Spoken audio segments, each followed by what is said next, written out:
Hello students, welcome back to our YouTube channel. Today topic is electric field intensity due to dipole on an equatorial line.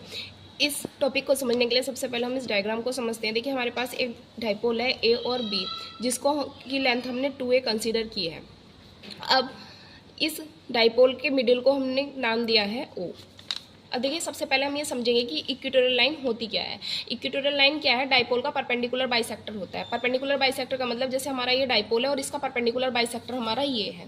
अब इस dipole से कुछ distance पर हमने एक point P लिया है, P कंसिडर किया है, और इसी पॉइंट P पर हमें क्या करना है? Net electric field intensity find out करनी है। अब देखिए यहाँ पर OA की डिस्टेंस कितनी है? A है, और OB की डिस्टेंस भी हमारी कितनी है? A है। ठीक, और यहाँ पर हमने पॉइंट बी पर चार्ज प्लस क्यू कंसीडर किया है, पॉइंट ए पर चार्ज माइनस क्यू कंसीडर किया है। अब पॉइंट बी से पॉइंट पी पर जो हमारा फोर्स लगेगा तो उसके थ्रू हमारी इलेक्ट्रिक फील्ड इंटेंसिटी यहाँ आएगी, और इसको हम नाम दे देंगे E2। क्यों? क्योंकि जो हमारा पॉइंट P है इस पर भी हमने क्या किया है? पॉजिटिव चार्ज लेंगे हम, इस पर पॉजिटिव चार्ज कंसीडर करेंगे, तो यहाँ पर क्या है? पॉजिटिव चार्ज यहाँ है, पॉजिटिव चार्ज यहाँ है, तो सेम चार्जेस क्या करेंगे? एक दूसरे को रिपेल करते हैं। इसलिए जो हमारी इलेक्ट्रिक फील्ड इंटेंसिटी आएगी वो किधर की साइड आएगी? उसकी डायरेक्शन में इधर की साइड आएगी। ऐसे ही जो पॉइंट ए है उसके थ्रू जब हम पॉइंट पी पर फोर्स लगाते हैं तो इसके थ्रू जो इलेक्ट्रिक फील्ड इंटेंसिटी आएगी वो हमारी किधर की साइड आएगी? इधर की साइड आएगी, जिसको हम नाम देंगे E1। क्यों? क्योंकि यहाँ पर माइनस क्यू चार्ज है और यहाँ पर प्लस क्यू चार्ज है, तो क्या करेंगे? डिफरेंट चार्जेस क्या करते हैं? एक दूसरे को अट्रैक्ट करते हैं, इसलिए यहाँ पे। अब देखिए ये एक ट्राइंगल है, तो इस ट्राइंगल का जो ये एंगल है हमने क्या माना है? थीटा माना है। और ये कैसा ट्राइंगल है? आइसोसेलेस ट्राइंगल है। तो जब ये हमारा ये वाला थीटा है तो ये भी हमारा क्या होगा? थीटा होगा। अब क्या है? अब हम इसमें क्या करेंगे? देखिए जो ये हमारा एंगल है थीटा, तो इसका जो करस्पॉन्डिंग एंगल होगा वो भी थीटा होगा, और इसका जो एंगल होगा इस वाले थीटा का एंगल जो होगा वो भी हमारा क्या होगा? थीटा होगा। अब देखिए कैसे, जैसे ये थीटा है तो इसका करस्पॉन्डिंग एंगल हमारा कौन सा आएगा? ये वाला आएगा, तो ये क्या हो गया? हमारा थीटा हो गया। और ये इस वाले थीटा का जो अल्टरनेट एंगल आएगा वो हमारा क्या आएगा? ये वाला आएगा, तो ये भी हमारा क्या हो जाएगा? थीटा हो जाएगा। अब देखिए हमने यहाँ पर एक कंपोनेंट माना है जिसको हम नाम दे देते हैं E। अब ऐसे ही जब ये वाला हमारा थीटा है और ये वाला हमारा थीटा है तो यहाँ पर क्या था? E2 था, तो ये क्या हो जाएगा? हमारा E2 कॉस थीटा। अब देखिए कॉस क्यों लेंगे? कॉस हम इसलिए लेंगे, हमारे कॉस वाले कंपोनेंट दे रहे हैं क्योंकि साइन वाले जो कंपोनेंट्स हैं वो हमारे क्या आएंगे? यहाँ पर कैंसिल आउट हो जाएंगे। क्यों कैंसिल आउट हो जाएंगे? देखिए कोस वाले कंपोनेंट हमारे कैसे आएंगे? हमारे यहाँ आएंगे, एक हमारा इधर की साइड आएगा और एक हमारा इधर की साइड आएगा। और जो साइन वाले कंपोनेंट आएंगे वो कैसे आएंगे? हमारे ऐसे आएगा, एक हमारा यहाँ आएगा साइन वाला कंपोनेंट और एक हमारा यहाँ आएगा। तो इक्वल और अपोजिट होने की वजह से साइन वाले कंपोनेंट हमारे क्या हो जाएंगे? एक दूसरे से कैंसिल आउट हो जाएंगे। इसलिए हम क्या लेंगे? कोस लेंगे। तो हमारे यहाँ पे E2 कॉस थीटा हो जाएगा, और ये क्या हो जाएगा? हमारा E1 कॉस थीटा। अब हम इसमें क्या करेंगे? अब हम इसमें देखिए हाइपोटेनस निकालेंगे। अब हमारे पास हाइपोटेनस कैसे निकलेगा? देखिए ये हमारा ट्राइंगल है, ट्राइंगल AOP में राइट एंगल ट्राइंगल बन रहे हैं दो, AOP और BOP। अब AOP में क्या करना है हमें? हमारे पास परपेंडिकुलर भी दे रखा है और बेस भी दे रखा है, हमें हाइपोटेनस निकालनी है। तो पाइथागोरस जो थ्योरम है हमारी क्या है? H square is equal to B square plus P square, मतलब hypotenuse square is equal to base square plus perpendicular square. तो हमारा जो बेस है वो कितना है? हमारा इसका A है, और परपेंडिकुलर क्या है? R है। तो हम क्या करेंगे? बेस की जगह A रख देंगे और परपेंडिकुलर की जगह R रख देंगे। स्क्वायर है, दोनों का स्क्वायर कर देंगे। ऐसे H square is equal to A square plus R square. अब देखिए H स्क्वायर है तो स्क्वायर यहाँ पर इधर की साइड अंडर रूट में कन्वर्ट हो जाएगा, तो H is equal to under root A square plus R square. तो जो हमारा AP मतलब ये हाइपोटेनस था, तो इसकी भी हाइपोटेनस हमारी क्या आ जाएगी? ये आ जाएगी। और इसकी हाइपोटेनस भी हमारी क्या आएगी? यही आएगी, क्योंकि क्या है? हमारा बेस और परपेंडिकुलर हमारा सेम है, तो हाइपोटेनस क्या होगी? दोनों की सेम होगी, मतलब AP is equal to BP।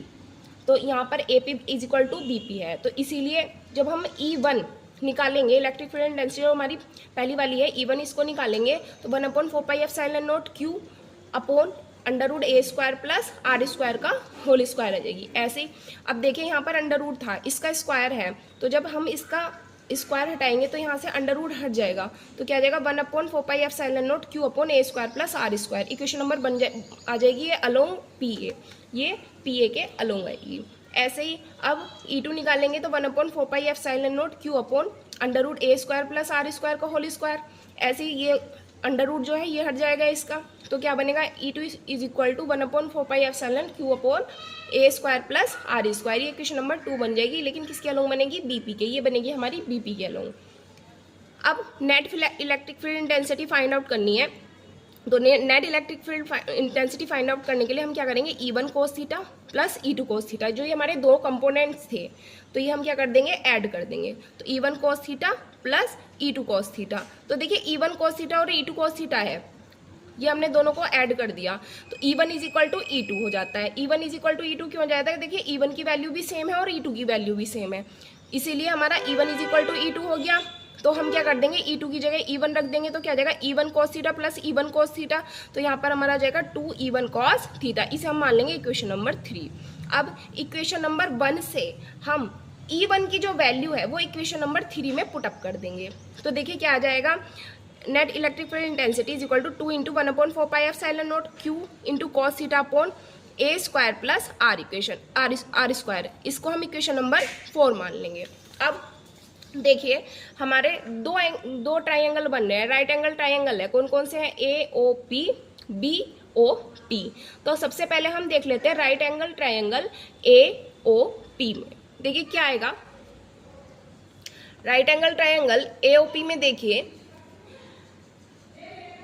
Cos theta, हमारे पास कोस थीटा फाइंड आउट करना है हमें, तो क्या करेंगे, देखिए आपने देखा है पंडित बद्री प्रसाद हर हर भोले, ये वाला एक हमारा फॉर्मूला होता है, कैसे, पंडित बद्री प्रसाद हर हर भोले, तो P अपॉन एच किसके लिए यूज होता है, साइन के लिए होता है, B अपॉन एच किसके लिए होता है, हमारा कोस के लिए होता है, और P अपॉन बी किसके लिए होता है, हमारे यहाँ पे टेन के लिए होता है।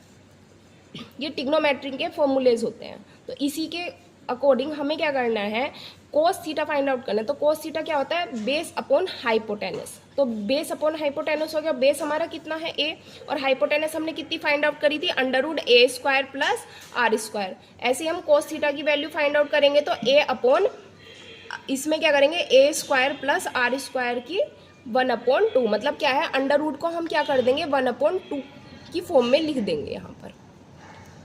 अब इक्वेशन नंबर 4 में हम क्या कर देंगे, कोस थीटा की वैल्यू को पुटअप कर देंगे, तो क्या आ जाएगी हमारी ई नेट, मतलब net electric field intensity is equal to 2 into 1/4πε Q upon A square plus R square.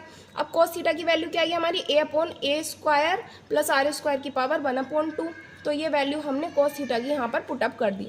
अब net electric field intensity is equal to 2 into 1/4πε Q into A, अब A square plus R square, देखिए यहाँ पर 1/2 है और यहाँ पर क्या है 1 है, ये तो 1 क्या होता है, मल्टीपल में जो पावर्स होती हैं वो क्या होती हैं, ऐड होती हैं, तो 1 प्लस 1/2 हो गया। अब हम जब इसका एलसीएम लेंगे, तो जब हम एलसीएम लेंगे तो देखिए यहाँ पे 2 एलसीएम लिया जाएगा, जब 2 लिया जाएगा तो यहाँ पर क्या आ जाएगा 2 प्लस 1, तो क्या आ जाएगा 3, 2 और 1 3/2, तो ये क्या आ जाएगी हमारी 3/2, तो यहाँ पर हमने क्या लिख दिया, ये 3/2। अब क्या आ जाएगी, net electric field intensity is equal to 2 into Q into A upon 4πε0 1/a square plus R square की पावर 3/2। अब देखिए इसको हम सही से लिखते हैं, तो q into 2a upon 4πε0 1/a square plus R square की पावर 3/2, तो ये क्या होता है, q इंटू 2a हमारा क्या होता है, इलेक्ट्रिक डाइपोल मूवमेंट होता है p is equal to Q into 2a, तो हम इसकी जगह क्या रख देंगे, p रख देंगे, तो p upon 4πε0 1/a square plus R square की पावर 3/2। ये तो हमारी आ गई नेट इलेक्ट्रिक फील्ड इंटेंसिटी, किसके लिए, इक्वेटोरियल लाइन के लिए। अब देखिए स्पेशल केस, देखिए इसमें स्पेशल केस क्या होता है, शॉर्ट डाइपोल के लिए क्या होगा कि a की जो वैल्यू होगी वो very very less then r होगी। देखिए जैसे यहाँ पर इस डायग्राम के थ्रू हम समझ लेते हैं कि यहाँ पर क्या है, जो हमारी a की वैल्यू है वो very very less then r है, क्यों, क्योंकि a r से छोटा है, इसीलिए हमारी जो a की वैल्यू है वो क्या है, हमारी is very very less than two r, तो a की वैल्यू क्या हो जाती है, हमारी 0 हो जाती है। तो हम इस वाली कंडीशन में क्या रख देंगे, a की वैल्यू को 0 कर देंगे, तो a की वैल्यू 0 रखेंगे तो क्या आ जाएगा, देखिए p अपॉन 4πε0 और a की वैल्यू तो हमारी क्या हो गई 0, तो क्या आ जाएगा आर स्क्वायर की पावर 3/2। अब e की जो हमारे e है तो क्या आ जाएगी, e is equal to p upon 4πε0 और 2 से हमारा ये 2 कैंसिल आउट हो जाएगा, तो r की पावर क्या आ जाएगी हमारी 3। अब ये कंडीशन तो हमारी स्पेशल केस के लिए हो गई। अब देखिए जो हमारा ई एक्सियल का फॉर्मूला होता है वो क्या होता है 2p/4πε0r⁻3। ठीक, अब देखिए यहाँ पर क्या होगा p/4πε0 r⁻3 हमारा ये बन रहा है यहाँ पर स्पेशल केस में, और ये किसके लिए है इक्वेटोरियल लाइन के लिए है। तो इलेक्ट्रिक फील्ड इंटेंसिटी जो हमारी इक्वेटोरियल लाइन के लिए आई है इसका फॉर्मूला हम जो ये बन रहा है हम इसकी वैल्यू में क्या रख देते हैं, हम अपना ई इक्वेटोरियल रख देंगे। तो क्या आ जाएगा E axial is equal to 2 × E equatorial. तो जो हमारी एक्सियल लाइन रहेगी इलेक्ट्रिक फील्ड की वो क्या रहेगी, मतलब इलेक्ट्रिक फील्ड जो एक्सियल लाइन पर रहेगा हमारा इलेक्ट्रिक फील्ड इंटेंसिटी रहेगी वो क्या रहेगी हमारी इक्वेटोरियल लाइन पर जो इलेक्ट्रिक फील्ड इंटेंसिटी है उसकी कितने रहती है, ट्वाइस रहती है। Thank you.